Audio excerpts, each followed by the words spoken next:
Hello everyone, triple a bright academy के YouTube channel पर आप सभी का स्वागत है।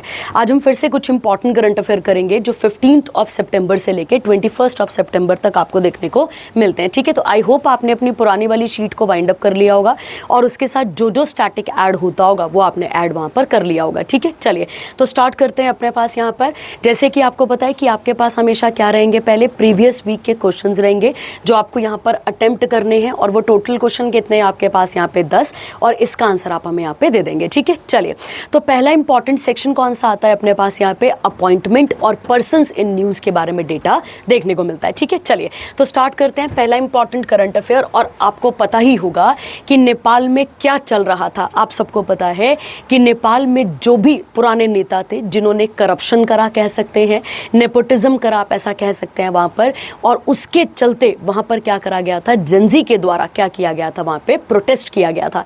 वो जो प्रोटेस्ट किया गया उसका असर हमने भी देखा, आपने भी ऐसी बहुत सारी वीडियो क्लिप्स वगैरह सबने देखी होंगी।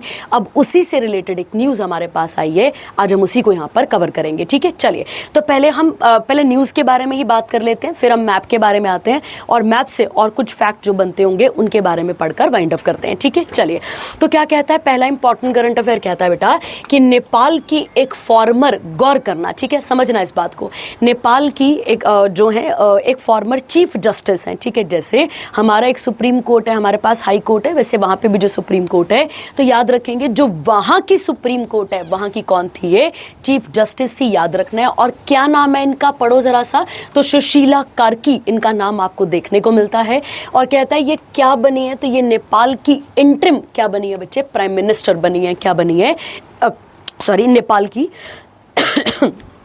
नेपाल की इंटरिम प्राइम मिनिस्टर बनी है, ये आपने यहाँ पर क्लियर रखना है। ठीक है, जब हम इंटरिम बोलते हैं बेटा शब्द, तो आप सबको पता होना चाहिए इंटरिम का मतलब होता है टेम्पररी। क्या मतलब होता है इसका, टेम्पररी। जैसे भारत में भी कई बार इंटरिम सरकारें बनी है, तो इंटरिम का मतलब होता है बच्चे टेम्पररी किसी चीज का बनना। टेम्पररी तब तक, मतलब ऐसा कह लो कि देश, मतलब ऐसा ना हो जाए देश खाली ना हो जाए, तो देश खाली ना हो तब तक के लिए क्या बैठा दिया जाएगा यहाँ पे, कोई इंटरिम, कोई टेम्पररी बंदा यहाँ पर बैठाया जाएगा जो क्या करेगा, देश के प्रशासन वगैरह को क्या करेगा, संभालने का काम करेगा। क्लियर हो गया।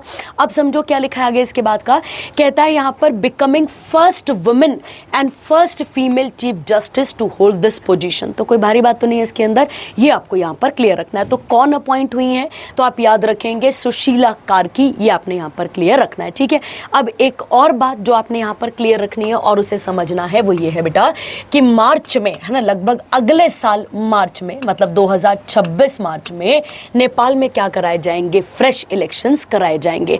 तो मीनवाइल मार्च 2026 तक अभी कौन रहेंगी, तो आप याद रखेंगे सुशीला कार्की, ये आप यहां पर क्लियर रखेंगे। ठीक है, अगला कहता है she took the oath of office. अब गौर करो, जैसे हमारे देश में प्राइम मिनिस्टर को ओथ कौन दिलाता है, तो याद करिए प्रेसिडेंट साहब दिलाते हैं, ठीक वैसे ही यहां पर भी प्रेसिडेंट ऑफ नेपाल ने क्या करा है, इन्हें ओथ दिलाई है। तो ये आप यहां पर क्लियर रखेंगे। उसके बाद कहता है इनकी जो अपॉइंटमेंट है वो फॉलोइंग, मतलब वो आप कह सकते हैं जेंजी लेड जो प्रोटेस्ट हुआ था, जो करप्शन, अनएम्प्लॉयमेंट और उसके अलावा अगर आपने याद करा होगा नेपोटिज्म आ गया। ठीक है, उसके अलावा अगर आप देखते हैं जो इनइक्वालिटीज बढ़ रही थी, अपर, मतलब ऐसा कह सकते हैं जो सोसाइटी के अंदर अपर कह सकते हैं, अपर इनकम वाले कह सकते हैं, लोअर इनकम वाले, इनके बीच में जो इनइक्वालिटीज आ गई थी उसे खत्म करने के लिए वहां पर क्या किया गया था, पूरा का पूरा एक प्रोटेस्ट चलाया गया था। गौर करते हैं यहाँ पर, और गौर करो किसे भगाया गया यहाँ से, तो केपी शर्मा ओली। हम सबने एक रील देखी थी जिसमें वो हेलीकॉप्टर पे जा रहे थे, आपने देखा होगा सब कुछ। ठीक है, अगला कहता है इसके बाद का, Karki has served as the first female chief justice. ये क्या रही है पहले, तो आप याद रखेंगे और ध्यान देना बेटा, जब मैं इनके बारे में पढ़ रही थी तो आप भी यहाँ पे देखेंगे इन चीजों को कि जब ये नेपाल की चीफ जस्टिस थी तब भी इन्होंने गलत का कभी साथ नहीं दिया है। ठीक है, जब भी कोई गलत स्टेटमेंट, गलत कुछ होता था तो उसके खिलाफ आवाज उठाने की हिम्मत रखी है किसने, सुशीला कार्की ने। और उन बच्चों ने जिनको हम जेंजी कह रहे हैं यहाँ पे, उन्होंने भी इन्हीं को यहाँ पर इसके लिए चुना होगा। ठीक है, अगला पॉइंट कहता है शी ऑथर्ड 2 बुक्स। अब इनकी 2 किताबें आती हैं, पहली वाली का नाम है न्याय जो कि इनकी बायोग्राफिकल बुक है, और एक आती है कारा जो कि novel inspired by her own experience in jail. अब देखो बेटा, चीफ जस्टिस नहीं है तो और भी बहुत सारी चीज़ों में इनका साथ रहा होगा। तो एक मूवमेंट हुआ था वहीं पे नेपाल में ही, उसके खिलाफ जब आवाज़ उठाई थी तो ये कहाँ पर रही हैं, जेल में भी रही हैं। क्लियर हो गया? चलिए आगे बढ़ते हैं इसके साथ का। आई होप आपको यहाँ तक बात क्लियर हो गई होगी। अब आगे बढ़ते हैं इसके साथ का और अगला देखते हैं। अब आते हैं नेपाल पे, और नेपाल के साथ क्या क्या चीज़ें जुड़ सकती हैं तो उसके बारे में बात करना शुरू करते हैं। ठीक है, अब गौर करना, हमारा और नेपाल का रिश्ता आज का नहीं है। समझो पहले, हमारा और नेपाल का रिश्ता आज का नहीं है, जब से एक फेज चल रहा है, दैट इज रामायण। कौन सा फेज है बताना जरा सा, रामायण का जो फेज है। तो गौर करो, अयोध्या से कौन बिलोंग करते थे, भगवान राम, और जो माता सीता थी वो कहां से आती है, जनकपुर। और गौर करेंगे जनकपुर कहां पर आता है, तो आप याद रखेंगे जनकपुर नेपाल में आता है। ठीक है, तो मतलब आप ऐसा कह सकते हैं कि अभी से नहीं बंधे हम नेपाल के साथ, नेपाल के साथ हमारा एक टाई कब का है, तो जब से हम क्या बात कर रहे हैं यहाँ पे, रामायण की बात यहाँ पे करते हैं। ठीक है, तो याद रखेंगे जनकपुर कहाँ पर आता है, नेपाल में, ये आपने यहाँ पर क्लियर रखना है। ठीक है, उसके अलावा जब हम अपनी एंशिएंट हिस्ट्री पढ़ते हैं तो आपने गौर करा होगा, एंशिएंट हिस्ट्री के अंदर गौर करना, जब आपने एंशिएंट हिस्ट्री को पढ़ा है तो आपने वहां पर कवर किया हुआ है एंशिएंट हिस्ट्री के अंदर, एक आपने टॉपिक वहां पर पढ़ा हुआ है मगध एम्पायर के बारे में। गौर करो, ठीक है, तो याद रखेंगे दो महाजनपद थे, उसमें से एक का नाम है मगध और एक का नाम है साकेत। ये भी एरियाज किसके साथ बाउंड्री शेयर करते रहे हैं, तो आप याद रखेंगे नेपाल के साथ बॉर्डर टच यहाँ पर करते रहे हैं। ठीक है, तो मैंने फिर आपको कह दिया कि हमारा आज का ही कोई रिश्ता नहीं है इनके साथ, हमारा रिश्ता इनके साथ बहुत पुराना हमें देखने को यहाँ पर मिलता है। ठीक है, उसके अलावा जब हम एंशिएंट ही पढ़ रहे होते हैं तो हमने पढ़ा है जो महात्मा बुद्ध हैं, गौर करना, जो कौन है अपने पास, महात्मा बुद्ध है, उनका जन्म भी कहां पर हुआ है, तो आप सबको पता है लुम्बिनी में हुआ था उनका जन्म, और लुम्बिनी भी कहां पर आता है बेटा, तो आप याद रखेंगे लुम्बिनी भी नेपाल में आता है। क्लियर हो गया?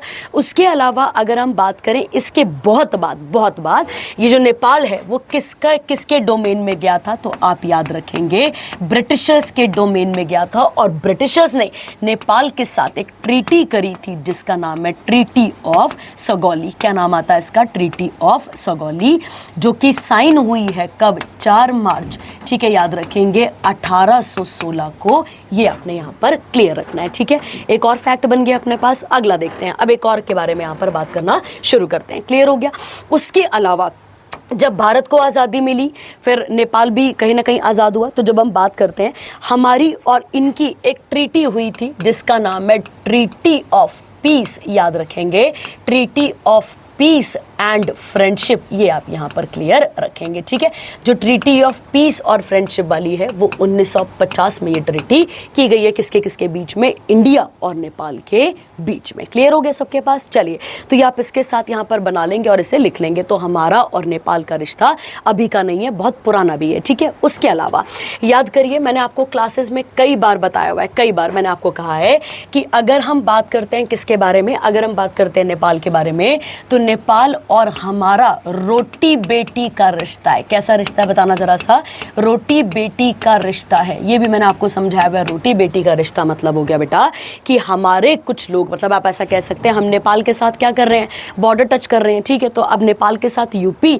ये वाले एरियाज बॉर्डर टच करते हैं, तो यहाँ पर आपस में मैट्रिमोनियल, मतलब कह सकते हैं शादियां भी होती हैं, और काम करने के लिए हमारे लोग वहां पर जाते हैं और उनके लोग कहां पर आते हैं, इंडिया में काम करने के पर्सपेक्टिव से आते हैं। क्लियर हो गया?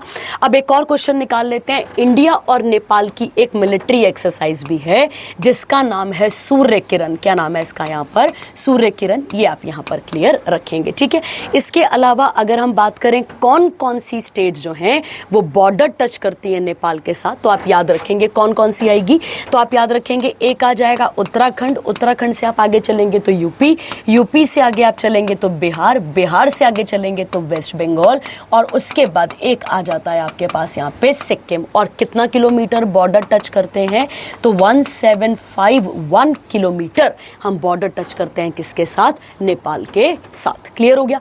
और हमारी कौन सी फोर्स यहाँ पर तैनात है, कराया हुआ है मैंने आपको क्लासेस में भी, तो आपको याद रखना है एसएसबी कौन यहाँ पर तैनात है, तो आप याद रखेंगे एसएसबी, और एसएसबी का फुल फॉर्म है सशस्त्र सीमा बल, ये आपने यहाँ पर क्लियर रखना है। ठीक है, चलिए, तो ये था आपके पास पहला इंपॉर्टेंट करंट अफेयर जो कि नेपाल की एक अपॉइंटमेंट से डील करता था। आगे बढ़ते हैं अगला वाला। अगला कहता है एडीबी के बारे में। याद करो, अभी हमने पिछले ही कुछ दिनों पहले, पिछले हफ्ते वाले में हमने पढ़ा है कि एडीबी ने लोन दिया है किसको? असम को। याद होगा तो अपना अर्बन इंफ्रास्ट्रक्चर बढ़ाने के लिए पढ़ा था आपने, ठीक है। आइए गौर करते हैं। कहता है जो अपॉइंटमेंट कमेटी है कैबिनेट की, जिसके हेड कौन होते हैं? प्राइम मिनिस्टर होते हैं। उन्होंने एल सत्या श्रीनिवास को, गौर करना, एल सत्या श्रीनिवास को इंडिया का एग्जीक्यूटिव डायरेक्टर अपॉइंट कराए। कहां पर? एशियन डेवलपमेंट बैंक के अंदर। अब ऐसा समझो, इजी भाषा में समझो, एडीबी तो बहुत बड़ी ऑर्गेनाइजेशन नहीं होगी यार, बहुत बड़ी बॉडी होगी ना एडीबी तो अपने पास। अगर नाम है एशियन डेवलपमेंट, तो एशिया के अंदर तो और भी देश आ रहे हैं, तो उन देशों में से एक एक कोई रिप्रेजेंटेटिव भी तो होगा। तो गौर करेंगे, इंडिया के रिप्रेजेंटेटिव कौन गए हैं वहां पे? सत्य श्रीनिवास गए हैं। कहता है along with India he will also represent. अब गौर करना, हमारे साथ साथ और किन कंट्रीज को रिप्रेजेंट करेंगे? तो डैट इज बांग्लादेश, उसके बाद भूटान, फिर लाओस, उसके बाद तजाकिस्तान और तुर्कमेनिस्तान। ये आपने यहां पर क्लियर रखना है।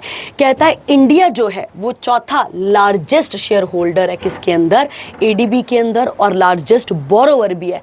बोरोवर का मतलब क्या होता है बेटा? पैसा लेने वाला, ठीक है। जैसे मैंने अभी आपको एक एग्जांपल दिया यार कि अभी अभी असम ने क्या लिया है बताओ जरा से, यहाँ पे लोन तो लिया है ना, अभी तो लिया है यहाँ पे, तो ये आपको यहाँ पर क्लियर रखना है, ठीक है। क्लियर हो गया। और उसके बाद अगला क्या लिखा हुआ है आपके पास? एडीबी के प्रेसिडेंट कौन है? मस्तोकांडा। हेडक्वार्टर कहाँ पर है? Manila, Philippines. और कब बनी है ये बॉडी? 19 दिसंबर 1966 को बनी थी। और मेंबर कंट्रीज कितनी आती हैं? तो आप याद रखेंगे यहाँ पे 69 आती हैं, ठीक है। अब एक बात और समझना, और इसी के साथ आप यहां पर इसको जोड़ लेना, ठीक है। गौर करो, जब ये अपॉइंट हुए, एल सत्या श्रीनिवास वहां पर अपॉइंट हो रहे थे, इन्हीं के साथ एक और एग्रीमेंट हुआ, समझना, एडीबी के साथ। मैंने क्या बोला अभी आपको? पिछले हफ्ते किसका एग्रीमेंट हुआ? याद करो, असम का हुआ था। इस बार उत्तराखंड ने एक एग्रीमेंट करा है, किसके साथ बच्चे? एडीबी के साथ। और वो कितने मिलियन का हुआ है? तो आप याद रखेंगे डॉलर, याद रखेंगे डॉलर 126.42 मिलियन का। और किस चीज के लिए हुआ है? उत्तराखंड को क्यों दिया जा रहा है इतना पैसा? ताकि जो टिहरी वाला एरिया, जो टिहरी गढ़वाल वाला एरिया है, उसको क्या किया जा सके? उसको टूरिज्म पर्पस से आगे बढ़ाया जा सके। तो याद रखना, यहाँ पे एक टिहरी लेक रीजन आता है, ये आप यहाँ पर क्लियर रखेंगे, ठीक है। तो याद रखो, एडीबी ने पिछले हफ्ते किसे लोन दिया था? तो आप याद रखेंगे असम को। और इस बार जब वहाँ पर इंडिया से एक रिप्रेजेंटेटिव अपॉइंट हुए, तो उनके साथ साथ आप याद रखेंगे एक और लोन दिया गया है 126.42 मिलियन का। और ये किसके लिए दिया गया? टिहरी लेक रीजन के लिए। और जब भी टिहरी आता है, याद रखो, टिहरी ही इंडिया का सबसे हाईएस्ट डैम हमें देखने को मिलता है। और टिहरी जो डैम है बेटा, याद रखेंगे वो कौन सी रिवर पर है? तो आप याद रखेंगे भागीरथी रिवर पर है, ठीक है। जब मैं आपको गंगा रिवर कराती हूं, तो मैं वहां पर आपको जरूर बताती हूं इसके बारे में कि इंडिया का सबसे ऊंचा हाईएस्ट डैम कौन सा आता है? टिहरी। और कौन सी रिवर पर है? तो आप याद रखेंगे भागीरथी नदी के ऊपर ये है। क्लियर हो गया? चलिए, तो याद रखना, इनकी अपॉइंटमेंट के साथ साथ एक और एग्रीमेंट यहाँ पर हो चुका है, ठीक है। और टिहरी लेक रीजन को क्यों डेवलप करना है? क्योंकि क्या करना है यहाँ पर? टूरिज्म पर्पस से इसको आगे और ज्यादा फैलाना है, ठीक है। चलिए आगे बढ़ते हैं अगले वाले पे। अगला आता है ईडी ऑफ यूएन वुमेन। अब गौर करना बेटा, समझना इस बात को, ठीक है। आपको याद होगा, हमने यूएन के बारे में, हमने यूनाइटेड नेशंस के बारे में कई बार बात करी है, कई बार, ठीक है। हम सबको पता है यूनाइटेड नेशन 24 अक्टूबर 1946 को बना हुआ है। इसके हेडक्वार्टर हमें कहाँ पर दिखते हैं बेटा? तो हमें इसके हेडक्वार्टर न्यूयॉर्क में देखने को मिलते हैं। और इसके कितने ऑर्गन्स हैं? तो आप याद रखेंगे 6 ऑर्गन्स हैं। याद रखिए, याद करो, मैंने आपको कराया हुआ है United nation general assembly, United nation security council, United nation trusteeship council, उसके बाद यूएन का सेक्रेटरीट आ जाएगा आपके पास, उसके अलावा इकोसोक आ जाएगा, और एक आपके पास आ जाएगा इंटरनेशनल कोर्ट ऑफ जस्टिस। कराए बेटा आपको हर क्लासेस में, जिन क्लासेस में मैं जाती हूँ वहां पर मैं करा के जाती हूँ, तो आप इसे याद रखेंगे, हमने करा हुआ है, ठीक है। अब गौर करना, इसी यूएन का, गौर करना, समझना इस बात को, इसी यूएन की जब हम बात करते हैं बेटा, तो इसी यूएन के अंदर, अच्छा अच्छा बेटा एक करेक्शन है, छोटी सी करेक्शन है, वो 46 नहीं 45 है, ठीक है। अब इसी यूएन का गौर करना, एक विंग है जिसका नाम क्या है बच्चे, यूएन वुमेन है, ठीक है। और नाम ही यूएन वुमेन है तो किसके ऊपर फोकस कर रहा होगा, विमेन डेवलपमेंट के ऊपर फोकस कर रहा होगा। तो कहता है doctor Sima Sami Bahous has been reappointed for second term as under secretary general, और ईडी बनी है किसकी बच्चा, तो यूनाइटेड नेशन वुमेन की यहाँ पर अपॉइंट हुई है। क्लियर हो गया। इनकी अपॉइंट किसने अनाउंस करी है, तो जो यूनाइटेड नेशन के सेक्रेटरी जनरल हैं एंटोनियो गुटरेस, उन्होंने इसको कहा है। और आगे कहता है ये हर second term begin as UN women launches strategic plan 2026 से लेके 2029 तक, ठीक है। तो सीधी सीधी बात है, जेंडर इक्वालिटी को प्रमोट करना है, और साथ ही साथ याद रखेंगे आप यहाँ पे जेंडर इक्वालिटी को क्या करना है, यहाँ पे प्रमोट करना है, और साथ ही साथ यहाँ पर किसके ऊपर फोकस करना है, वुमेन को एम्पावर यहाँ पर करना है, ठीक है। चलिए आगे बढ़ते हैं, अगला वाला। अगला आता है नए डीजीज अपॉइंट हुए हैं। डीजीज मतलब डायरेक्टर जनरल्स अपॉइंट हुए हैं किसके लिए, सीआईएसएफ और आईटीबीपी के लिए। गौर करो, याद होगा आपको, मैंने आपको क्लासेस में भी बताया हुआ है इसके बारे में। सुनिए, देखिए मैंने आपको कराया हुआ है कि एक बॉडी है जिसका नाम है सीएपीएफ। सीएपीएफ का फुल फॉर्म है सेंट्रल आर्म्ड पुलिस फोर्स, जिसका पुराना नाम क्या था, तो जिसका पुराना नाम पैरामिलिट्री फोर्सेस भी था। क्या कहते हैं इनको, पैरामिलिट्री फोर्सेस भी कहते हैं। ये आपको यहाँ पर समझना है, ठीक है। और नाम कब बदला गया इनका, तो आप याद रखेंगे सन 2011 में। पहले नाम क्या था, पैरामिलिट्री फोर्सेस, और अब नाम क्या है, सेंट्रल आर्म्ड पुलिस फोर्स। अब इसका नाम ये निकल कर आता है। क्लियर हो गया पहले। अब समझो बेटा ये किस मिनिस्ट्री के अंदर काम करती हैं, तो आपको याद रखना है किस मिनिस्ट्री के अंदर ये आती हैं, तो होम मिनिस्ट्री के अंदर ये कवर की जाती हैं। क्लियर हो गया। कितनी पैरामिलिट्री फोर्सेस हैं, तो आपको याद रखना है कितनी है, 7 है।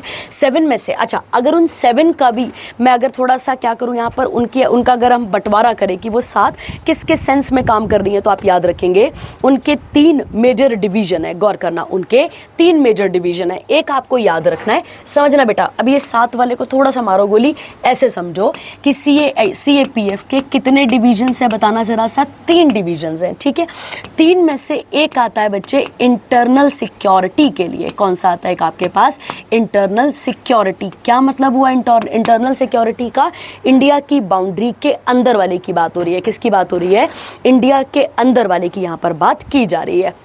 उसके अलावा एक आता है आपके पास बॉर्डर सिक्योरिटी फोर्सेस, ठीक है। तो याद रखेंगे एक बॉर्डर फोर्सेस भी आप इसे यहाँ पर कह सकते हैं, ठीक है, जो बॉर्डर में क्या करती हैं, तैनात यहाँ पर रहती हैं। और उसके अलावा एक आती है बच्चे जिसका नाम होता है स्पेशल ऑपरेशंस। क्या नाम होता है एक का, तो आप याद रखेंगे एक का नाम होता है स्पेशल ऑपरेशंस। अब गौर करना कितने डिवीजन है, बताओ जरा सा, 3 है। और 3 के अंदर कितने विंग्स आएंगे, कितने विंग्स है पैरामिलिट्री के, तो कितनी फोर्सेज है इसके अंदर, कितनी फोर्सेज है, 7 है। अब गौर करो जरा सा, बॉर्डर पे कौन कौन है, याद करो बॉर्डर पे कौन कौन सी पैरामिलिट्री फोर्स वहां पर काम कर रही है, तो गौर करते हैं कौन कौन सी है बच्चे। तो आप याद रखेंगे एक आ जाएगी आपके पास बीएसएफ, याद रखो। एक आ जाएगी आपके पास असम राइफल्स, लिखते जाना आप साथ साथ ही, बीएसएफ असम राइफल्स। उसके बाद एसएसबी आप याद रखेंगे, और एक आ जाएगी सीआईएसएफ। एक कौन सी आ जाएगी आपके पास यहाँ पे, सीआईएसएफ। क्लियर हो गया आपके पास यहाँ पे, ठीक है। सॉरी आईटीबीपी आएगी, आई एम सो सॉरी, यहाँ पे सीआईएसएफ नहीं आएगी, यहाँ पर आपके पास आएगी आईटीबीपी आ जाएगी। क्लियर हो गया सबके पास, ठीक है। अब आओ जरा सा इंटरनल सिक्योरिटी के लिए कौन कौन काम करती है, याद करो जरा सा। तो एक आपको याद रखना, एक तो आ जाएगी अपने पास यहाँ पर इंटरनल सिक्योरिटी के लिए। अगर मैं बात करूँ इंटरनल सिक्योरिटी में कौन कौन आएगी, तो आप याद रखेंगे सीआईएसएफ और सीआरपीएफ, ये यहाँ पर आएंगी, सीआईएसएफ और एक आ जाएगी सीआरपीएफ आ जाएगी। क्लियर हो गया। अब आता है स्पेशल ऑपरेशन, उसके लिए कौन उतरती है बच्चे यहाँ पे, तो कौन उतरती है यहाँ पे, एनएसजी उतरती है। ये आपने यहाँ पर क्लियर रखना है, ठीक है। तो कितनी होगी, 2 3 4 5 6 7 आपके पास यहाँ पर कवर हो गई, ठीक है। अब न्यूज में आओ क्या लिखा हुआ है, कहता है जो सीआईएसएफ हैं उसके नए डायरेक्टर जनरल कौन अपॉइंट हुए हैं, तो प्रवीर रंजन हुए हैं।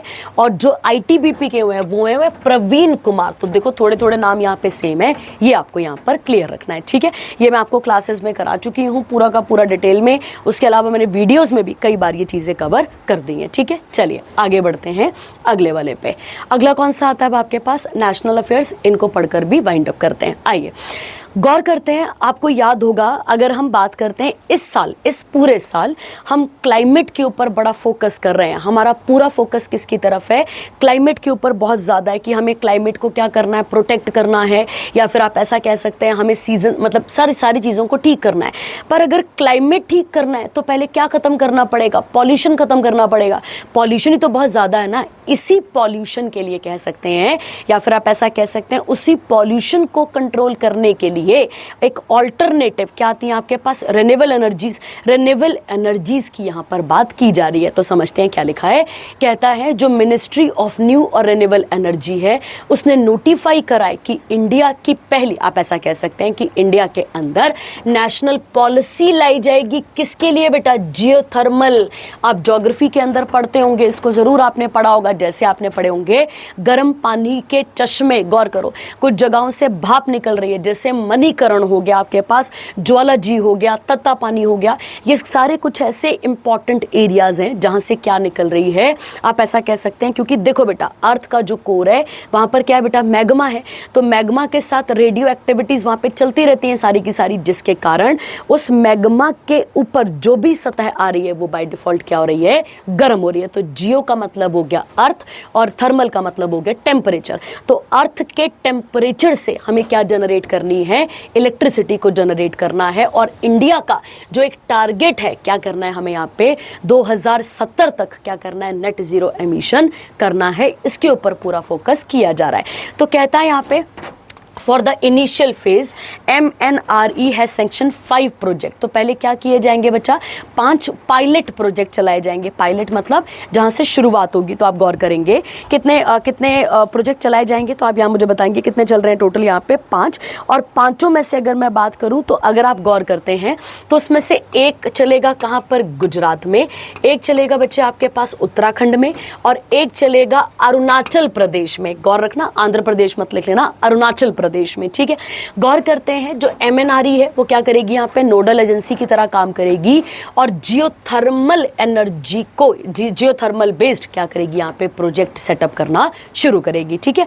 क्या ये पहली बार हो रहा है जो हम पढ़ने जा रहे हैं? बिल्कुल नहीं बेटा। अब आप गौर करते हैं लद्दाख में पिछले साल, गौर करना, लद्दाख में इसी जियोथर्मल एनर्जी के ऊपर और काम करने के लिए एक अपने पास पब्लिक सेक्टर एक कंपनी है जिसका नाम है ONGC, और उस ONGC ने पुगा वैली में, ध्यान रखना, पुगा वैली में जियोथर्मल एनर्जी को और ढूंढने में या जियोथर्मल एनर्जी सेटअप करने की बात करी थी। तो ये पहले हो चुका है और अब उसके अलावा और कुछ प्रोजेक्ट यहाँ पर चलाए जाएंगे। क्लियर हो गया?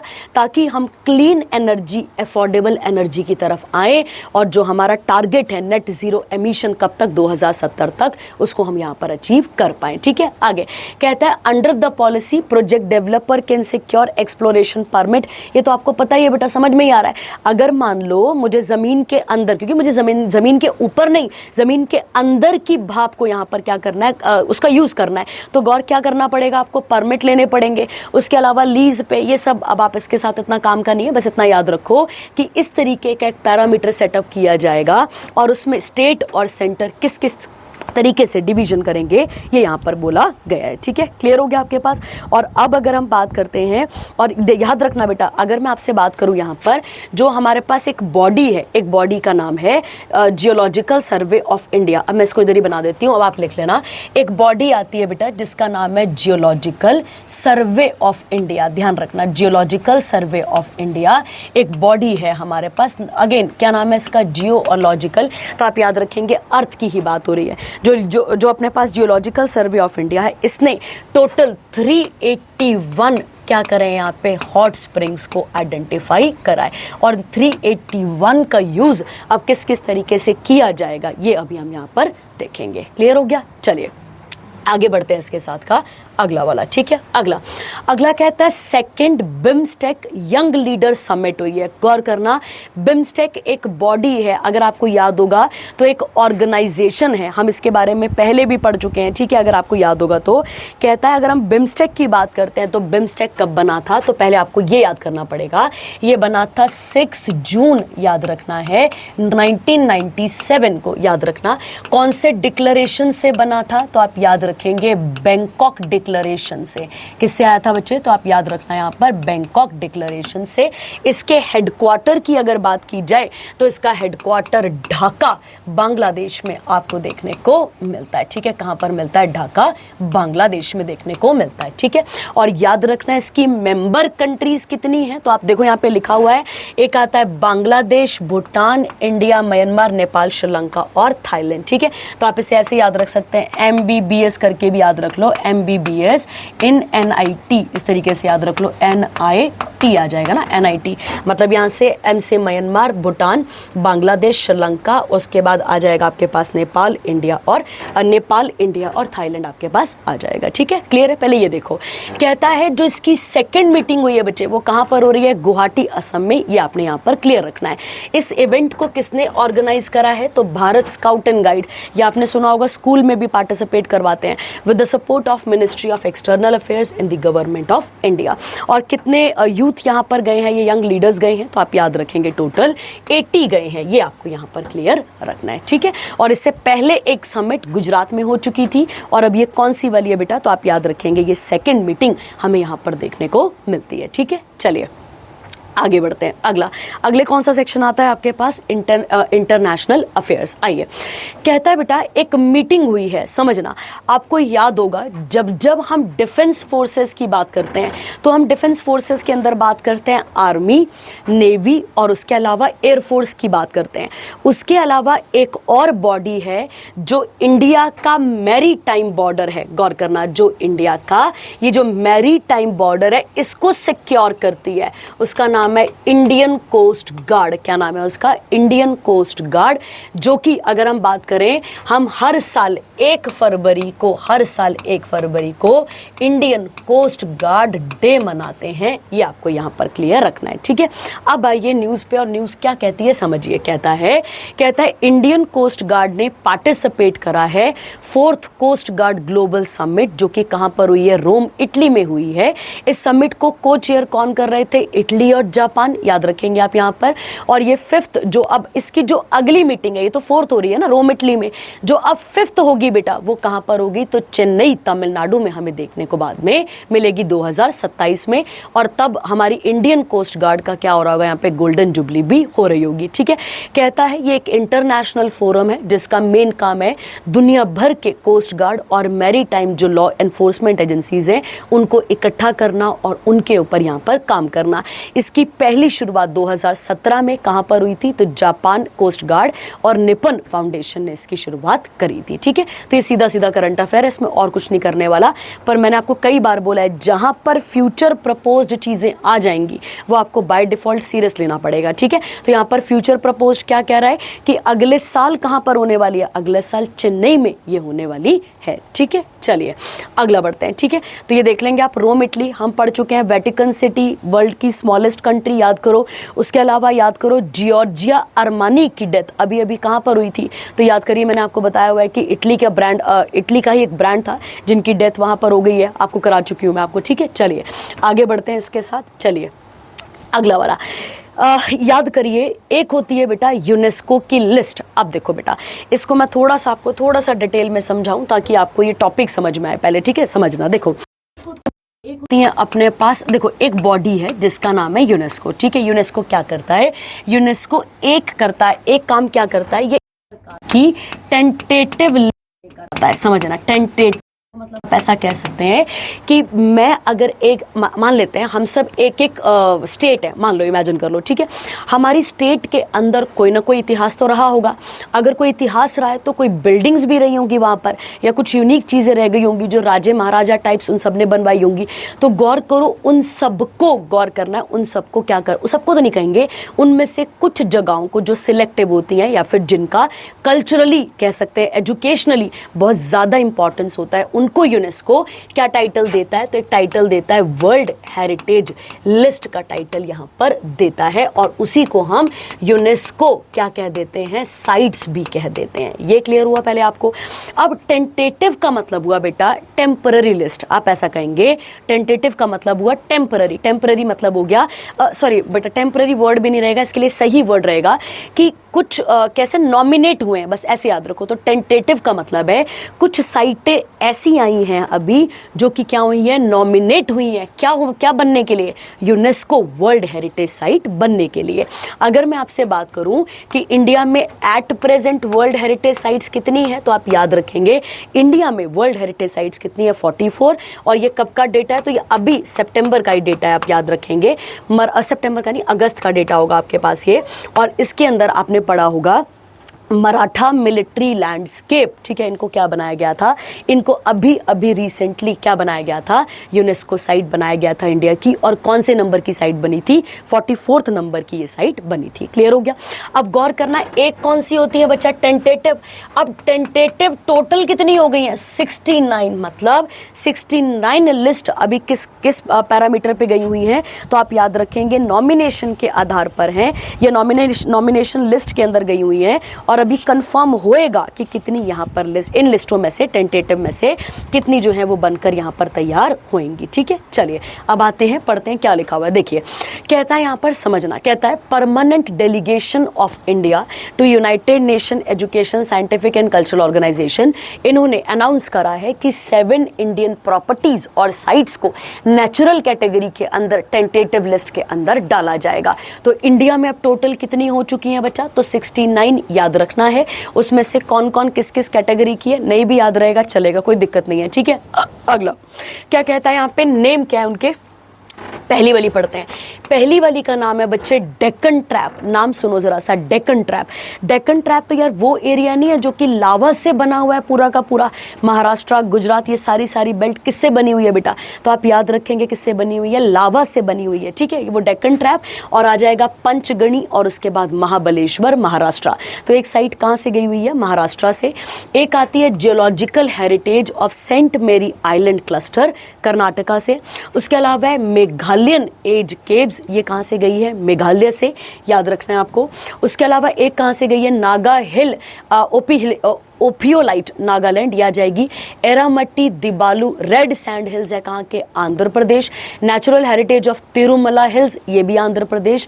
और उसके अलावा वर्काला क्लिफ्स केरला, ये भी यहाँ पर टेंटेटिव लिस्ट के अंदर गई हुई है। तो कहता है tentative list is an inventory of properties that a country considered for nomination to the UNESCO world heritage site list. ये मैंने आपको अभी समझा दिया। ठीक है, अब आपका एक होमवर्क है छोटा सा, इंडिया की पहली यूनेस्को साइट्स कितनी थी और कौन कौन सी थी, ये लिस्ट आप मुझे यहाँ पर प्रोवाइड अभी करेंगे। ठीक है, चलिए आगे बढ़ते हैं इसके साथ का अगला क्या कहता है, पढ़ते हैं। कहता है वर्ल्ड, सीधी बात है, इजी भाषा में समझो, ग्लोबल इनोवेशन इंडेक्स आया है 2025 का। कौन सा आया है, ग्लोबल इनोवेशन इंडेक्स आया है 2025 का। कौन सा एडिशन है इसका, तो आप याद रखेंगे 18th। 139 कंट्रीज को इसके अंदर कवर किया गया था। हमें किसका रैंक यहाँ पर याद करना पड़ेगा, तो आप याद रखेंगे इंडिया का। और इंडिया का रैंक कितना है बच्चे, 38th, ये आपने यहाँ पर याद रखना है। तो पहले तो हम बहुत पिछड़े थे, अब तो फिर भी हम 38 की तरफ बढ़ रहे हैं, अच्छी बात है। और अगला क्या कहता है, Switzerland continue to secure first position, याद रखना है आपने। और लगातार 15वें साल, लगातार 15 साल आप याद रखेंगे, स्वीडन और यूएस से सेकेंड और थर्ड पोजीशन पे आते हैं। GII, ये जो ग्लोबल इनोवेशन इंडेक्स है, एक और बात बेटा छोटी सी, ये इंडेक्स कौन पेश करता है, तो आप याद रखेंगे वर्ल्ड इंटेलेक्चुअल प्रॉपर्टी ऑर्गेनाइजेशन इसे पेश करती है। तो कहता है GII को लॉन्च किया गया था 2007 में। और याद रखेंगे कॉर्नेल यूनिवर्सिटी, ये तो हो जाएगा, ये तो कोई दिक्कत नहीं है। अब देखो, कहता है विपो एक एनुअल रैंकिंग देता है economies based on their innovation. आपने कितना किसी चीज को इनोवेट करा, क्या उसका आउटकम आया, ये कौन यहाँ पर इससे रिलेटेड डेटा या इंफॉर्मेशन कौन प्रोवाइड करता है, तो आप याद रखेंगे विपो इसे क्या करता है, यहाँ पर इस इंफॉर्मेशन को प्रोवाइड करता है। ठीक है, क्लियर हो गया आपके पास, तो ये आपने यहाँ पर क्लियर रखना है। ठीक है, आगे इसी के साथ का आगे क्या कहता है समझिए। कहता है GII इवैल्यूएट करता है इनोवेशन परफॉर्मेंस को, कितनी इकोनॉमीज को किया गया है, 139। और इंडिया का क्या रैंक है, 38th, ये याद रखना है। कितने इंडिकेटर्स होते हैं, 80 इंडिकेटर्स थे इसके अंदर। पहली बार चाइना जो है वो टॉप 10 कंट्रीज के अंदर यहाँ काउंट होता है। इंडिया रैंक फर्स्ट अमंग, गौर करना फर्स्ट किस चीज में, तो याद रखेंगे जो 37 लोअर मिडिल इनकम इकोनॉमीज हैं उसके अंदर ये टॉप कर रहा है। ठीक है, उसके अलावा इंडिया से जो है वो 4 क्लस्टर या इनोवेशन क्लस्टर वर्ल्ड के टॉप 100 के अंदर जा रहे हैं, जिसमें बेंगलुरु कर्नाटका, दिल्ली, उसके बाद मुंबई महाराष्ट्र और उसके बाद आ जाएगा चेन्नई तमिलनाडु का रैंक आप यहाँ पर चेक कर लेंगे। ठीक है, अगला, और विपो कब बना था? 1967। हेडक्वार्टर कहाँ आते हैं?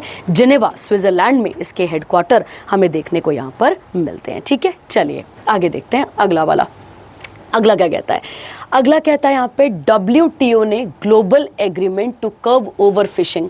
आप सबको पता है फिशिंग, अगर हम बात करते हैं, जब भी हम ब्लू रेवोल्यूशन की बात करते हैं, जब भी हम पिसी कल्चर की बात करते हैं, ये सब किसके अंदर आ जाता है बच्चे? फिशरीज के अंदर आ जाता है। तो क्या बोला गया समझिए, WTO ने एक एग्रीमेंट करा है फिशरी सब्सिडीज के अंदर, और ये एम रखा है कि वो रिड्यूस करेंगे सब्सिडीज एम्ड एट रिड्यूसिंग, और क्या किया जाएगा? जो ओवर फिशिंग है उसे यहाँ पर कम करने की बात की जा रही है। और इस चीज़ को 4 देशों ने और कंफर्म करा, जिसमें ब्राज़ील, केन्या, टोंगो और वियतनाम भी यहाँ पर कवर होता है। कहता है विद दिस टोटल 112 कंट्रीज ने इस एग्रीमेंट को अचीव कर लिया है कि वो ओवर फिशिंग नहीं करेंगी। और कहता है कंडीशन अब achieving of the condition of minimum 2/3 of WTO's members formal acceptance. ठीक है, अगला, ये अब यहाँ पे समझना क्या लिखा हुआ है। कहता है ये जो एग्रीमेंट है इसको किसने इनिशिएट किया था? तो आप याद रखेंगे नोकोजी ने, जो कि WTO के डायरेक्टर जनरल हैं, और ये अडॉप्ट किया गया WTO's 12th मिनिस्ट्रियल कॉन्फ्रेंस जून 2022 में। अब एक बात और याद रखना बेटा, बड़ी बड़ी कंट्रीज तो इसका पार्ट बनी है, पर हम इसका पार्ट नहीं है। तो याद रखेंगे इंडिया और इंडोनेशिया ने अभी इस प्रकार का कोई भी एग्रीमेंट साइन नहीं किया है।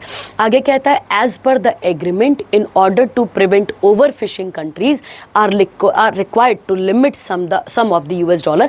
मतलब हमें क्या करना है? हमें ओवरफिशिंग से यहाँ पर क्या करना है? बचना है। जो मेराइन एक्वाकल्चर है उसे क्या करना है? यहाँ पर सेव करना है। उसके अलावा क्या करा गया? फिश फंड भी यहाँ पर क्या किया जाएगा? जनरेट किया जाएगा, ताकि किसको सपोर्ट किया जा सके? इस ओवरफिशिंग को यहाँ पर कंट्रोल किया जा सके। तो WTO के हेडक्वार्टर कहाँ पर आते हैं? Geneva Switzerland. कब बनी थी ये बॉडी? 1995। ये आपको यहाँ पर क्लियर रखना है। ठीक है, अगर हम इंडिया की बात करते हैं, गौर करना, अगर हम इंडिया की बात करते हैं तो 2023 के डेटा के according India 3rd largest producer है। किस चीज़ में बच्चा? तो आप याद रखेंगे फिशिंग के मामले में। ठीक है, याद रखना है आपने। 2023 का डेटा अगर हम देखें तो आप याद रखेंगे ये 3rd लार्जेस्ट फिश प्रोड्यूसर है। किसके बाद? चाइना और इंडोनेशिया के बाद। किसके बाद बेटा? तो आप याद रखेंगे चाइना और इंडोनेशिया के बाद। और उसके अलावा अगर हम बात करें, इंडिया ने भी, भारत सरकार ने भी अनगिनत प्रोग्राम चलाए हैं किसे बचाने के लिए? फिशरीज को आगे जनरेट करने के लिए, उनकी ब्रीड को बढ़ाने के लिए।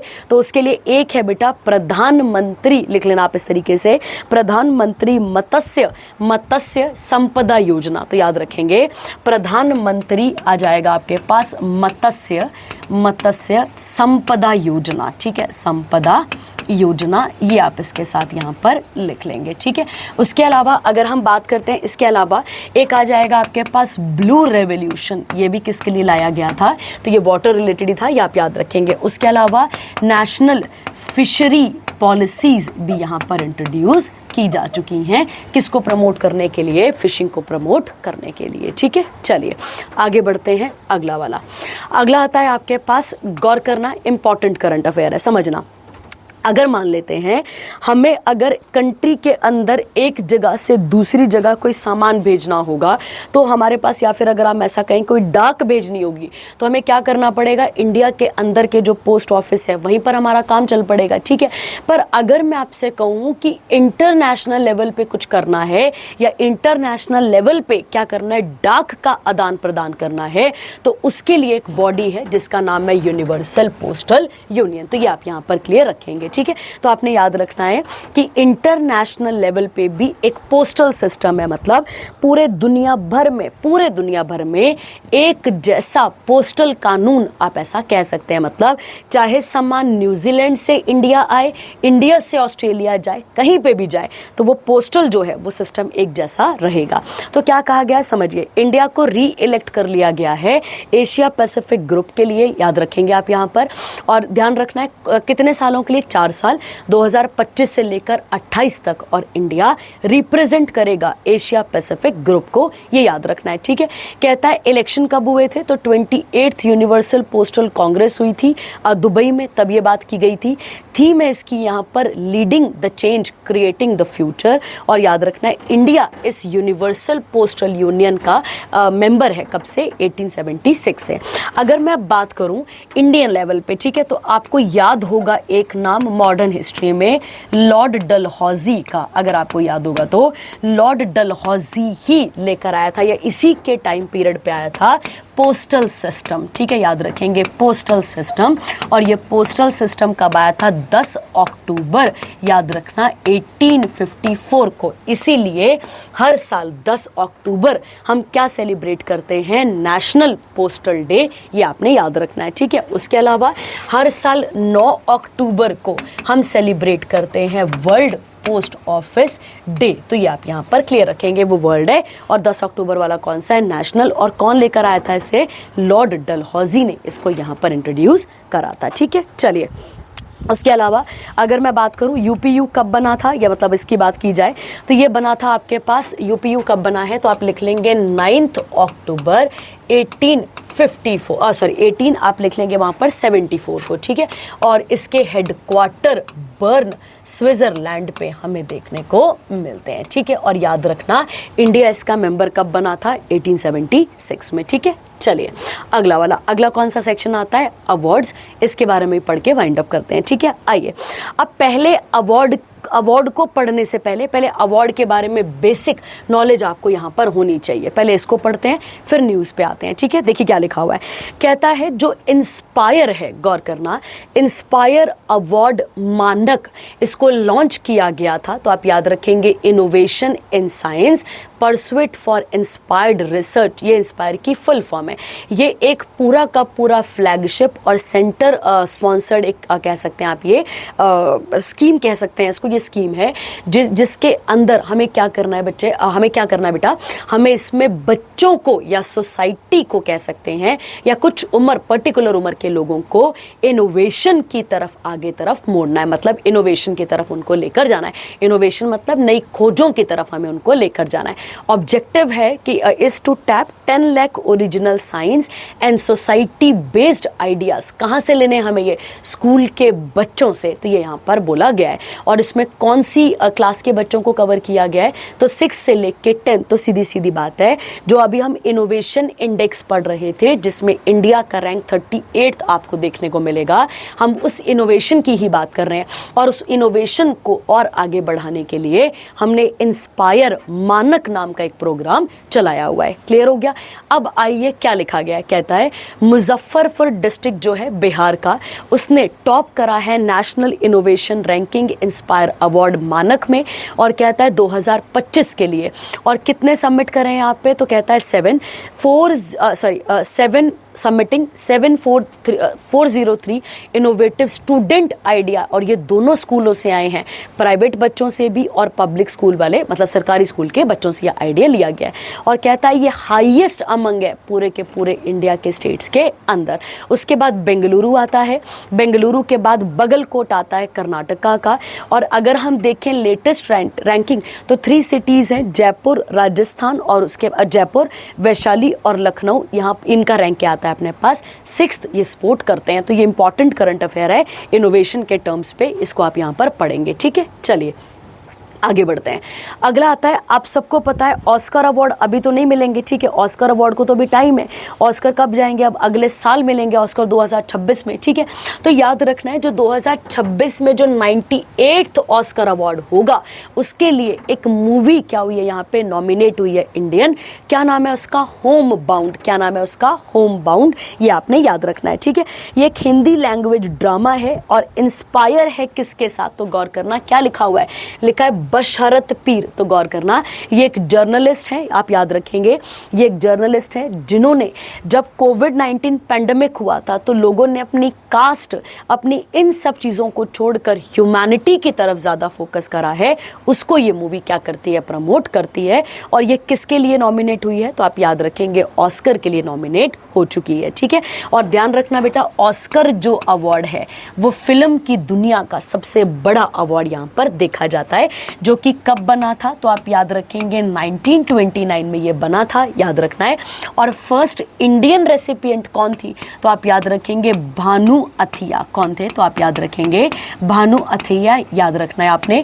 और इनको किस चीज़ के लिए ऑस्कर मिला था, देखना यहाँ पर, तो उनको मिला था यहाँ पे बेस्ट कॉस्ट्यूम डिज़ाइन। किसके लिए बेटा, तो बेस्ट कॉस्ट्यूम डिज़ाइन के लिए उनको अवार्ड मिला था, याद रखना, या ऑस्कर मिला था। और किस मूवी के लिए उन्होंने ये कॉस्ट्यूम डिज़ाइन करा था, तो मूवी का नाम क्या आता है आपके पास, गांधी। ये आपने यहाँ पर क्लियर रखना है। और कब मिला इनको, तो आप याद रखेंगे 1983 में, ठीक है।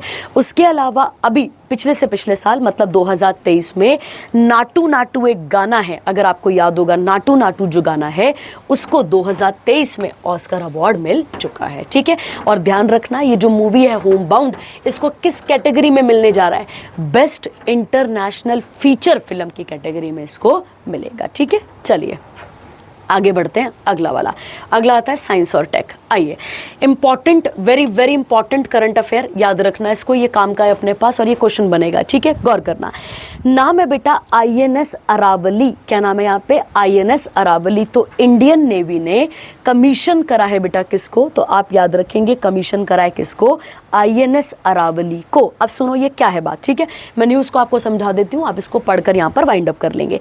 कहता है इंडियन नेवी ने आईएनएस अरावली नामक एक बेस क्या करा है यहाँ पे, सेटअप करा है। बेस समझते हैं, जहां से सारा काम किया जाएगा, जहां से मॉनिटरिंग हो गया, कोऑर्डिनेशन हो गया, कंट्रोल करना हो गया, ये सब किया जाएगा। तो ये एक्चुअली में, और ये कहां पर बनने जा रहा है बेटा, गुरुग्राम हरियाणा में। इसका उद्घाटन या फिर इसको प्रेसाइड किसने करा है, तो जो दिनेश कुमार त्रिपाठी इंडियन नेवी के चीफ हैं, उन्होंने इसको क्या करा, हेड करा। और ये जो बेस है वो क्या करेगा, यहाँ पर इंफॉर्मेशन और एनालिसिस सेंटर का काम करेगा और इंडियन नेवी को एक्यूरेट इंफॉर्मेशन वगैरह प्रोवाइड करने में मदद करेगा। तो सीधी सीधी बात है, सीधा करंट अफेयर है।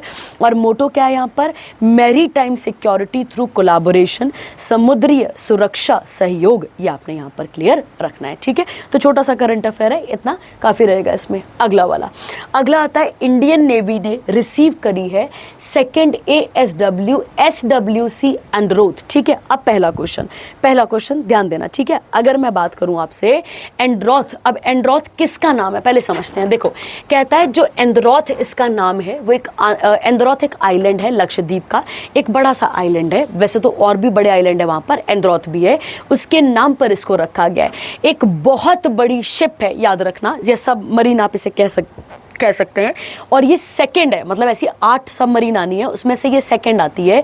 और इसे बनाया किसने है, तो याद रखेंगे garden reach ship builder engineer ने, कैलकाटा वेस्ट बंगाल में। कहता है कितने मीटर लॉन्ग है, 77 मीटर ये लॉन्ग है।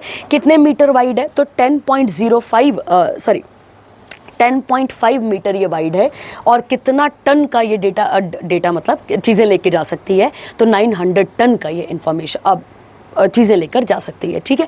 कहता है बेटा यहाँ पर, तो आपने याद रखना है, अगर मैं इसको और डिटेल में हम थोड़ा सा और इसके बारे में समझें तो आपको ये समझना पड़ेगा, एक मतलब इस शिप के अंदर आप सीधे कहेंगे एंटी सबमरीन वॉरफेयर रॉकेट के साथ साथ एडवांस शैलो जो सोनार है, जो इंफॉर्मेशन प्रोवाइड करता है, इसे भी फिट किया गया है ताकि हम अपने टॉर्पेडोज को बिल्कुल गाइड कर सकें और हम एनिमी की जो शिप है वहाँ पर उसको क्या कर सकें, पूरे तरीके से डिस्ट्रॉय कर सकें, ठीक है। और याद रखना इसकी खासियत ये है कि ये 90% इंडिजीनियस है, मतलब भारत के अंदर ही इसको यहाँ पर बनाया गया है। और ध्यान रखना एक और बात क्या लिखी है, diesel engine water jet combination का ये लार्जेस्ट शिप भी यहाँ पर बनकर आता है, ठीक है। तो याद रखेंगे diesel engine water jet combination है इसके अंदर, ये आपने यहाँ पर क्लियर रखना है, ठीक है। और कहता है इसके बाद का अगला इंपॉर्टेंट करंट अफेयर पे आते हैं। अगला कौन सा आता है, देखिए इसको, अब अगला क्या कहता है समझना, अगला वाला भी नेवी के साथ ही है। तो कहता है इंडियन नेवी ने लॉन्च करा है DSC A22, ये थर्ड शिप है ऑफ द 5 कह सकते हैं 5 ship diving support craft project. ये प्रोजेक्ट जो है वो कौन बना रहा है इसे, तो टिटागढ़, ये कहाँ पर आता है, कोलकाता वेस्ट बंगाल में। समझते हैं इसका काम क्या है। देखो बेटा, डाइविंग सपोर्ट वेसल नाम से क्लियर हो रहा है, जितने भी ओशन के अंदर ऑपरेशन होंगे उनमें इसका प्रयोग किया जाता है। सीधी सीधी बात है, मतलब ये जो डाइविंग सपोर्ट वेसल्स होते हैं ये ओशन के अंदर जाने में हमारी मदद करते हैं। अगर कोई जहाज वगैरह फंस जाए तो उसकी रेस्क्यू करने के लिए भी इनको यहाँ पर मदद की जाती है या फिर ये मदद वहाँ पर करते हैं। क्लियर हो गया। और याद रखना है ये भी इंडिजीनियस डेवलप्ड है, ये हमें यहाँ पर सारी बातें जानने वाली हैं। ठीक है, चलिए आगे बढ़ते हैं इसके साथ का अगला इंपॉर्टेंट सेक्शन। अगला सेक्शन आता है स्पोर्ट्स का, स्पोर्ट्स को यहाँ पर पढ़कर वाइंड अप करते हैं। देखिए कहता है वर्ल्ड बॉक्सिंग चैंपियनशिप हुई है कौन सी वाली, 2025 की। पढ़ते हैं कहाँ पर हुई है। पहला क्वेश्चन हुई कहाँ पर है, तो ये लिवरपूल इंग्लैंड में हुई है, पहला क्वेश्चन बन गया। कहता है कितने बॉक्सर्स थे, 540 बॉक्सर थे। कितने नेशन से आए हुए थे, 68। और कितना वेट कैटेगरी था, तो 20। ये आपने यहाँ पर याद रखना है। कहता है ये जो इवेंट है, कहता है served as a qualification stage, और ये जो 2028 का लॉस एंजलिस ओलंपिक गेम होने वाले हैं उसके लिए ये क्वालिफाइंग स्टेज आपको देखने को मिलती है। मतलब जो भी यहाँ से क्वालिफाई करेगा वो 2028 के लॉस एंजलिस ओलंपिक्स में पार्टिसिपेट करेगा। ठीक है, कहता है यहाँ पे रशिया और साइबेरिया ने पार्टिसिपेट नहीं करा है, तो ज्यादा सीरियस लेने की जरूरत नहीं है, ये कितना काम का नहीं है। टॉप करने वाला कौन रहा, कजाकिस्तान। और उसके बाद कहता है यहाँ पर Kazakhstan Uzbekistan dominate all 10 men golds, और उसके बाद है यहाँ पर इतने सारे मेडल लेकर ये आए हैं। ठीक है, तो सीधे सीधे लिखा हुआ है, इसमें और कुछ खज्जल होने की बात नहीं है। आगे कहता है India fielded a 20 member contingent and secured 4 medal including 2 gold in women categories. और क्या रैंक आया है हमारा, 3rd मेडल टेबल में आता है। मीनाक्षी हुड्डा गोल्ड लेकर आई हैं, जैस्मिन लंबोरिया क्या लेकर आई हैं, गोल्ड। तो ये किस किस को हरा चुकी है देख लेंगे आप। और 2024 का जो पेरिस ओलंपिक्स था उसमें सिल्वर लेकर ये आई थी। ठीक है, तो याद करना वर्ल्ड बॉक्सिंग कब बना था, जब आईबीए का एक्सपल्शन हुआ था ओलंपिक मूवमेंट से, और उसके बाद ये वर्ल्ड बॉक्सिंग बना है। इसके प्रेसिडेंट पढ़ लेंगे आप इनका नाम, और हेडक्वार्टर लाउसाने स्विट्जरलैंड में आपको देखने को मिलता है। और कब बनी है ये, 2023 में, अभी अभी ये बनकर तैयार हुई है। ठीक है, चलिए अगला वाला, अगला आता है फाइड ग्रैंड स्लैम। अगर हम बात करें चेस वाला आ जाएगा आपके पास। कहता है 2025 पार्ट फॉर क्वालिफिकेशन, और याद रखना ये भी क्वालिफिकेशन पे ही है, क्योंकि 2026 में जो वर्ल्ड चेस चैंपियनशिप होगी उसके लिए यहाँ पर क्वालिफाइंग की बात की गई है। ठीक है, तो कहता है कहाँ पर हुई, समरकंद उज्बेकिस्तान। अनीश गिरी कौन सी कंट्री से बिलोंग करते हैं, नीदरलैंड। इन्होंने ओपन सेक्शन में यहाँ पर जीत हासिल करी है। ग्रैंड मास्टर वैशाली रमेश बाबू, इन्होंने वुमेन ग्रैंड स्विस में यहाँ पर क्या करा है, टाई ब्रेक करा है, मतलब जीती नहीं है, ड्रॉ हो गया है मैच यहाँ पे। और 16 साल के अभिमन्यु मिश्रा जो USA beat world champion Gukesh Dommaraju India and become the youngest player to beat world champion. ठीक है, सीधा सीधा करंट अफेयर है, पढ़कर इसको वाइंड अप कर लेंगे। ठीक है, चलिए अगला वाला, अगला आता है वुमेन हॉकी एशिया कप 2025। कहाँ पर हुआ है, तो आप याद रखेंगे हांगजू चाइना में हुआ है। और कब से, 5 से लेके 14 सितंबर तक ये चला। 8 top teams from Asia competed, यहाँ पर पार्टिसिपेट करा है for the title and direct sport in 2026 hockey world cup के लिए ये नॉमिनेट होंगी। ठीक है, कहता है इंडिया स्टार्टेड स्ट्रॉन्ग, पर उसके बाद हार गया है यहाँ पर। और चाइना का तीसरा एशिया कप हमें ये देखने को मिलता है, याद रखेंगे। विद दिस चाइना 7वीं टीम बन चुकी है जिसने इस टाइटल को यहाँ पर जीता है, और अब वो क्वालिफाई हो चुकी है कहाँ पर जाने के लिए, 2026 के जो क्या होने वाले हैं, वुमेन वर्ल्ड कप या हॉकी वर्ल्ड कप होने वाला है वहाँ पर, जो कि बेल्जियम और नीदरलैंड पर होगा।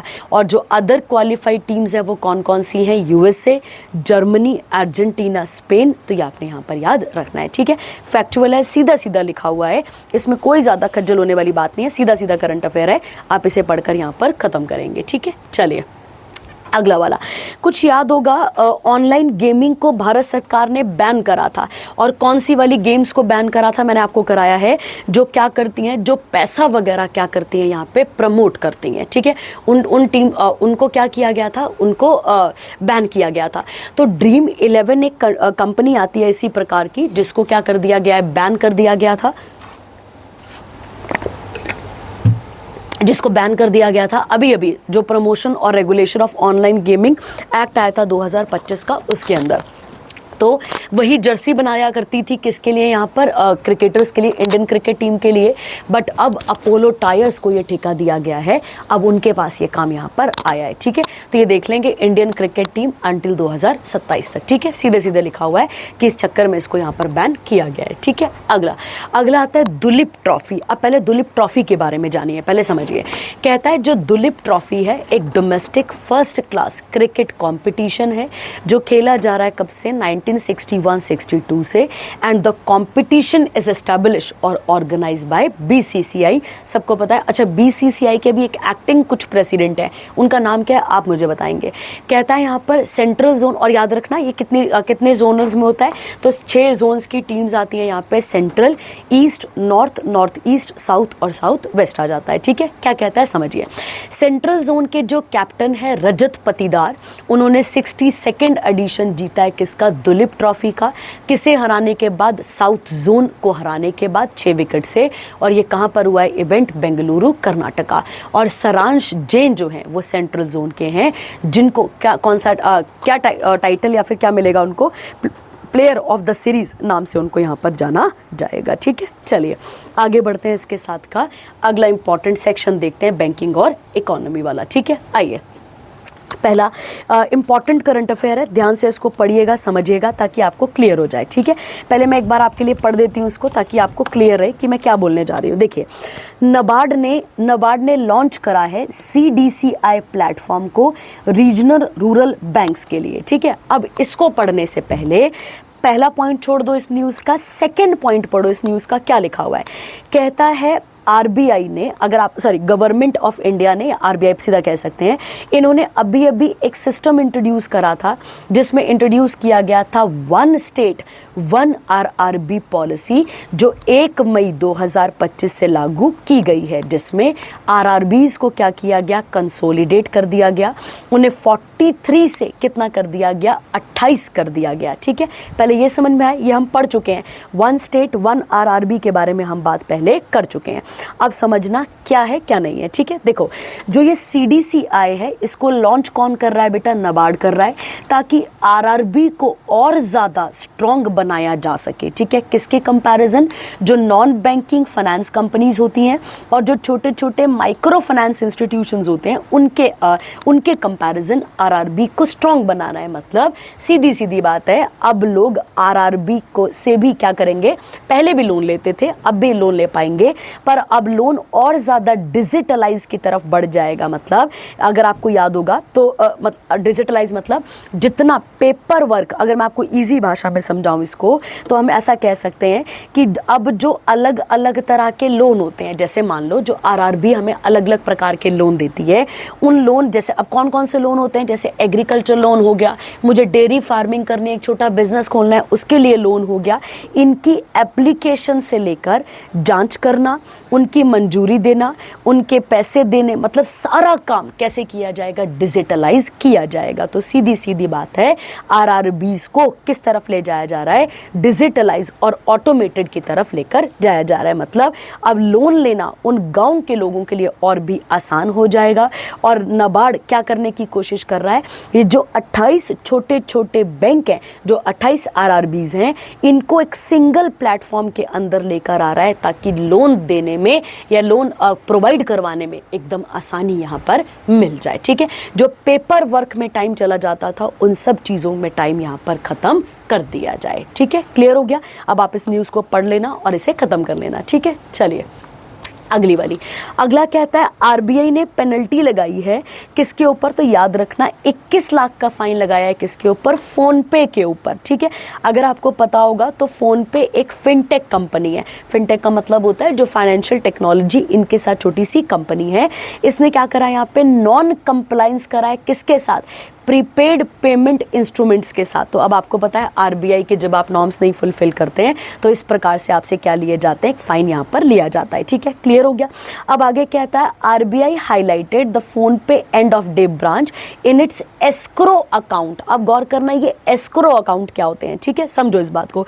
एस्क्रो अकाउंट मतलब बेटा जब भी दो पार्टीज, अब पार्टीज बोलने का मतलब हो गया कंज्यूमर हो गया और एक सेलर हो गया, या फिर एक बायर हो गया एक सेलर हो गया। ठीक है, जब भी दो पार्टीज के बीच में ट्रांजैक्शन होता है बेचने के लिए या कुछ खरीदने के पर्पस से या कोई कॉन्ट्रैक्ट होता है, तो इन सब चीज़ों में रिस्क बहुत रहता है। मान लो मुझे सामान यहाँ से कहीं बाहर की कंट्री से खरीदना है, मैं पैसे तो भेज दूँ, क्या पता सामान आए चाहे ना आए, या इंडिया के अंदर भी ऐसा हो सकता है। ठीक है, तो क्या होता है बेटा, इन सब चीज़ों में रिस्क ज़्यादा होता है। तो इस रिस्क को रिड्यूस करने के लिए एक अकाउंट बनाए जाते हैं जिसको हम एस्क्रो अकाउंट कहते हैं। ठीक है, और ये बैंक या कोई भी थर्ड पार्टी क्या करती है, प्रोवाइड करती है, और इसमें प्रॉपर तरीके से आपका अकाउंट यहाँ पर खोला जाता है। ठीक है, और ये अकाउंट लेन देन में बहुत ज़्यादा मदद करते हैं। पर कौन सी वाली लेन देन में, छोटी मोटी नहीं, बड़ी बड़ी करोड़ों लाखों के हिसाब से जो पेमेंट्स होती है उनका आदान प्रदान करने में मदद करते हैं। ठीक है, तो इस डेटा को मेंटेन नहीं कर पाया है कौन, फोन पे, और इसीलिए उसके ऊपर 21 लाख की पेनल्टी लगाई गई है। ठीक है, चलिए अगला वाला, अगला क्या आता है समझिएगा। अगला अगेन वही चीज़ है जो अभी हम एस्क्रो वगैरह वगैरह बात कर रहे थे, उसी के साथ ये जुड़ेगा। ठीक है, देखिए कहता है आरबीआई ने रोल आउट करा है कॉम्प्रिहेंसिव फ्रेमवर्क फॉर पीए और पीजीएस। अब समझो पहले, देखो आरबीआई ने इशू करा है रेगुलेशन ऑफ पेमेंट एग्रीगेटर और पेमेंट गेटवेज के लिए। कुछ आप ऐसा कह सकते हैं, मतलब ऐसे समझो, जो डिजिटल पेमेंट इकोसिस्टम है, जो डिजिटल पेमेंट का पूरा काम धाम है, उसको बढ़ाने के लिए ये रेगुलेशंस लाए गए हैं। ठीक है बेटा, देखो खतरा भी तो बढ़ रहा है ना, अगर डिजिटल पेमेंट्स बढ़ रही हैं या फिर अगर इनके ऊपर और चीज़ें आ रही हैं तो खतरा भी तो बढ़ रहा है। उन खतरों से बचने के लिए रेगुलेशंस को यहाँ पर इंट्रोड्यूस किया जा रहा है। ठीक है, तो कहता है यहाँ पर ये जो नए रेगुलेशंस हैं वो लागू होंगे बैंक और जो नॉन बैंकिंग कंपनीज होती हैं उनके ऊपर। ठीक है, अब गौर करना, पहले पेमेंट एग्रीगेटर कौन होते हैं, पहले हमें यह पता होना चाहिए। तो आप ऐसा कह सकते हैं पेमेंट एग्रीगेटर एक तरह के सर्विस प्रोवाइडर होते हैं। इजी भाषा में समझो, क्या प्रोवाइडर होते हैं, सर्विस देते हैं हमें, सर्विस प्रोवाइडर होते हैं जो अलाउड करते हैं मर्चेंट्स को, मर्चेंट मतलब व्यापारियों को। व्यापारी कौन कौन, फ्लिपकार्ट, नाइका, टाटा क्लिक एक्सेट्रा, और इन जिसके आधार पर वो पेमेंट को क्या कर सकते हैं, एक्सेप्ट कर सकते हैं। मतलब मैंने पेमेंट करी फ्लिपकार्ट को, पर अगर गौर करो बीच में एक बॉडी है जिसका नाम क्या है, पेमेंट एग्रीगेटर उसका नाम है। ठीक है, फिर वो पेमेंट किसके पास जा रहा है, वो फ्लिपकार्ट को दे रहा है। ठीक है, सीधी सीधी बात है। और ये जो पेमेंट एग्रीगेटर्स होते हैं बेटा, यही तो वो लोग होते हैं। और पेमेंट गेटवे, पहले पेमेंट गेटवे को भी समझो। कहता है अगर आप ऐसा कह सकते हैं, पेमेंट गेटवे का मतलब हो गया एक ब्रिज हो गया, मतलब एक बीच का प्लेटफॉर्म होता है जब भी कस्टमर और बिजनेस के बीच में कोई भी ट्रांजैक्शन होता है तो पेमेंट गेटवेज उसको संभालते हैं। तो समझो पेमेंट एक एग्रीगेटर होते हैं और एक कौन होते हैं, पेमेंट गेटवेज होते हैं। तो इन दोनों के बीच का बैलेंस बनाए रखना, मतलब आप ऐसा कह लो कि सीधी सीधी बात है, जो कंज्यूमर है, जो हम होते हैं, हम जो अपना पैसा देते हैं वो पैसा, और हम अपनी बैंक डिटेल्स देते हैं इन ऑनलाइन प्लेटफॉर्म्स को, उनको संभालने का काम कौन करता है, ये सब करते हैं। और इन्हीं के ऊपर और ज्यादा स्ट्रिक्टनेस यहाँ पर इंट्रोड्यूस की जा रही है। ठीक है, अब वो स्ट्रिक्टनेस क्या क्या है, पढ़ते जाना। देखो क्या लिखा हुआ है, मैं यहाँ से पढ़ूंगी आपके पास, या आप यहाँ पर देखते जाएंगे। ठीक है, गौर करना।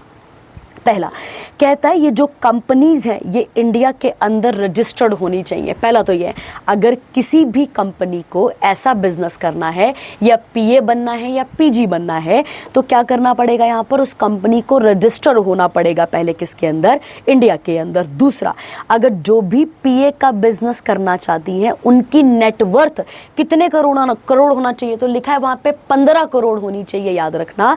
और कहता है इसके बाद का, और जो तीसरा फाइनेंशियल ईयर होगा, मतलब जो फाइनेंशियल ईयर्स होते हैं, जैसे हर साल एक फाइनेंशियल ईयर आता है, जो तीसरा फाइनेंशियल ईयर होगा उसके एंड तक आपके पास 25 करोड़ रुपए होना चाहिए, ठीक है। और ये बहुत ज़्यादा है बेटा, बहुत ज़्यादा है, पर गौर करो ऐसा क्यों करा जा रहा है, ताकि आरबीआई कह रहा है जो सीरियस लोग हैं, जो सीरियस प्लेयर्स हैं, वही यहाँ पर पार्टिसिपेट करें और फालतू के लोग ना करें, और जो कंज्यूमर का पैसा है या कस्टमर का जो पैसा है वो सेफ एक तरीके से यहाँ पर रहे, ठीक है।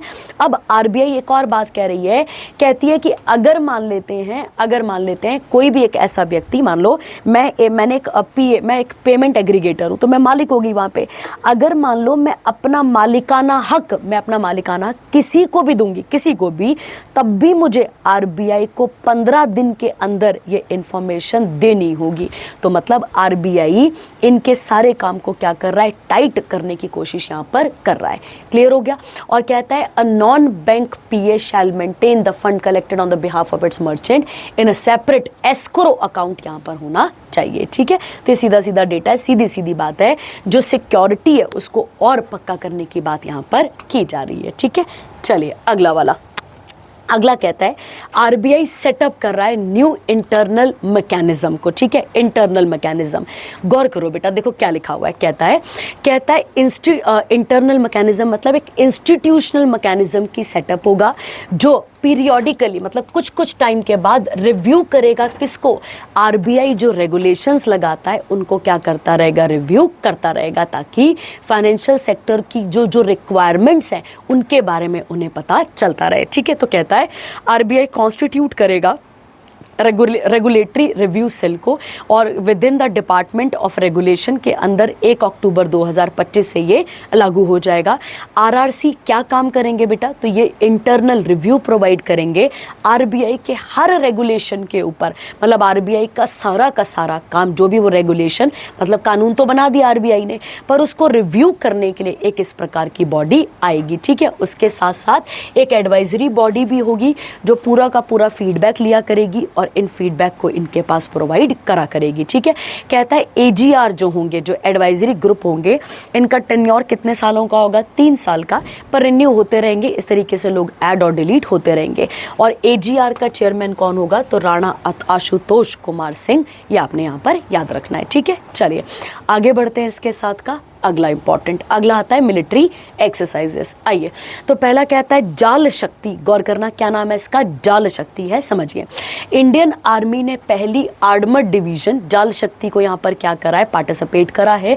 और क्यों किया गया बेटा, देखो समझो, ये एक प्रकार की ड्रिल है, ये मतलब रेडी रहने के लिए ड्रिल हो गई है किस तरीके से, जो कि वाटर ऑब्स्टेकल्स जो आते हैं, मतलब सीधी सीधी बात है बेटा कि इंडियन आर्मी अपने आप को और सक्षम बना रही है, अगर युद्ध की कहीं स्थिति आती है तो किस प्रकार से ब्रिज बनाने हैं, किस प्रकार से टैंक्स की मूवमेंट करनी है, किस प्रकार से जो कॉम्बैट व्हीकल्स होते हैं उनको लेकर आना है, किस तरीके से सारा का सारा काम करना है, इसके ऊपर एक ड्रिल की गई है। तो सीधा सीधा करंट अफेयर है और इसमें और कोई खज्जल होने की बात नहीं है, ठीक है। चलिए आगे बढ़ते हैं, अगला वाला, अगला आता है मल्टीनेशनल एक्सरसाइज, नाम है पैसिफिक रीच, 2025 को यहाँ पर किया गया है। कहाँ पर हुई है ये, तो आप याद रखेंगे चंगी नेवल बेस सिंगापुर में। और हमारी किस शिप ने इसमें पार्टिसिपेट करा है, तो आईएनएस निस्तार, ये आपने यहाँ पर क्लियर रखना है, ठीक है। ये भी बाइनियल मल्टीनेशनल सबमरीन एक्सरसाइज है, याद रखेंगे। ओवर 40 नेशन ने यहाँ पर पार्टिसिपेट करा है। 2 फेज है, हार्बर का मतलब होता है किनारे, और सी मतलब होता है समुद्र के अंदर, मतलब अंदर वाले फेज में किया गया है, ठीक है। चलिए आगे बढ़ेंगे, इसके साथ का अगला इंपॉर्टेंट सेक्शन यहाँ पर देखना शुरू करते हैं, ठीक है। तो लास्ट सेक्शन आपके पास कौन सा आता है, डेज, और डेज पढ़कर वाइंड अप करते हैं, ठीक है। आइए, पहला डे कौन सा आता है, तो आप गौर करेंगे पहला डे आपके पास आता है हिंदी दिवस। कब मनाया जाता है हिंदी दिवस, 14 सितंबर। हर साल क्या मनाते हैं हम, हिंदी दिवस को यहाँ पर सेलिब्रेट करते हैं। क्यों करते हैं बेटा, क्योंकि जो हमारी कॉन्स्टिट्यूएंट असेंबली है उसने 1949 को क्या अडॉप्ट करा था बच्चे, हिंदी को, हिंदी की जो देवनागरी स्क्रिप्ट है उसको यहाँ पर अडॉप्ट करा था, ये आपने याद रखना है। और याद रखेंगे हिंदी जो है अपने पास वो 22 जो ऑफिशियल जो शेड्यूल लैंग्वेजेस हैं उनमें से भी एक हमें देखने को मिलती है, ठीक है। कहता है एट द हिंदी साहित्य सम्मेलन 1918 महात्मा गांधी ने कहा था कि हिंदी को नेशनल लैंग्वेज बनाना चाहिए है। 1953 में जो हमारे पुराने पंडित जवाहरलाल नेहरू थे प्राइम मिनिस्टर, उन्होंने 14 सितंबर हर साल क्या ऑब्जर्व करने की बात करी है, हिंदी दिवस को मनाने की यहाँ पर बात की गई है। तो ये आपने यहाँ पर क्लियर रखना है, ठीक है। अगर कॉन्स्टिट्यूशन की बात करें तो आर्टिकल नंबर क्लासेस में भी बता चुकी हूँ 343 किसके साथ डील करता है, इस ऑफिशियल लैंग्वेज के साथ यहाँ पर डील करता है, ठीक है। चलिए आगे बढ़ेंगे। अच्छा, एक और बात, वर्ल्ड हिंदी डे भी मनाते हैं। वर्ल्ड हिंदी डे 10 जनवरी को आता है। वो कौन सा आता है, वर्ल्ड हिंदी डे, ये आपने याद रखना है, ठीक है, ये क्लियर रखना है। चलिए आगे, अगला कौन सा आता है, नेशनल इंजीनियर्स डे। अगर याद होगा तो अभी हमने कुछ ही टाइम पहले वर्ल्ड इंजीनियर्स डे भी मनाया हुआ है, और वो कब मनाया था, 4 मार्च को, ठीक है। तो 4 मार्च को आता है वर्ल्ड इंजीनियर्स डे, और 15 सितंबर आता है आपके पास नेशनल इंजीनियर्स डे। किसकी याद में मनाते हैं, तो आप याद रखेंगे भारत रत्न, इन्हें भारत रत्न दिया गया था 1957 होगा शायद, 57 में दिया गया था। गौर करेंगे, इन्हें क्या दिया गया, भारत रत्न 1955 में दिया गया, सॉरी। और किसकी याद में हम मनाते हैं, तो मोक्ष गुंडनम विश्वेश्वरैया की याद में मनाते हैं, ठीक है। ये पहले इंजीनियर कंसिडर किए जाते हैं। इनका मेन कंट्रीब्यूशन है कृष्णा राज सागर डैम, जो कि मैसूर कर्नाटका में हमें देखने को मिलता है, जो कि एशिया का बहुत बड़ा रिजर्वायर है। ये आप यहाँ पर क्लियर रखेंगे, ठीक है। तो याद रखना है आपको यहाँ पर इनके बारे में। इन्होंने ये दीवान भी रहे, दीवान का मतलब होता है मंत्री बनकर भी रहे हैं, कहाँ के, मैसूर के। और इन्होंने एक बहुत बड़ा कंट्रीब्यूशन दिया है, किस सेंस में, इंजीनियरिंग की फील्ड में, ठीक है। चलिए आगे बढ़ते हैं, अगला वाला सेक्शन। अगला आता है इंटरनेशनल डे ऑफ डेमोक्रेसी। कब मनाया जाता है, 15 सितंबर को। थीम है इसकी फ्रॉम वॉइस टू एक्शन, याद रखेंगे। किसने स्टैब्लिश करा था, इंटर पार्लियामेंट्री यूनियन ने। और आर्टिकल 19 जो है किसका, universal declaration of human rights का, वो रिकॉग्नाइज करता है freedom of expression as a fundamental human right, ठीक है। तो डेमोक्रेसी आपको पता है, लोगों के हाथ में पावर। अगला आता है international day for the preservation of, क्या आता है आपके पास यहाँ पे, preservation of the ozone layer, ठीक है। आप सबको पता है ओजोन लेयर कहाँ पर मिलती है हमें, तो अर्थ के जो एटमॉस्फेयर है वहाँ पर कुछ लेयर्स हैं, जैसे ट्रोपोस्फेयर, स्ट्रेटोस्फेयर। तो गौर करना, ओजोन हमें कहाँ पर मिलती है, तो आपको याद रखना है स्ट्रेटोस्फेयर में, ठीक है। और याद होगा तो ओजोन होल देखा गया था, ओजोन होल देखा गया था कहाँ पर, अंटार्कटिका के पास, जो कि अब हील होने की कगार पर भी है। तो आप याद रखेंगे, एक आता है मॉन्ट्रियल प्रोटोकॉल, ठीक है, मॉन्ट्रियल प्रोटोकॉल, जो कि कनाडा में हुआ था, जिसका मेन एम था जो क्लोरोफ्लोरोकार्बन्स हैं उनको क्या करना, यहाँ पर खत्म कर देना या कम करना। और ये मॉन्ट्रियल प्रोटोकॉल कब हुआ है बेटा, तो आप याद रखेंगे 1987।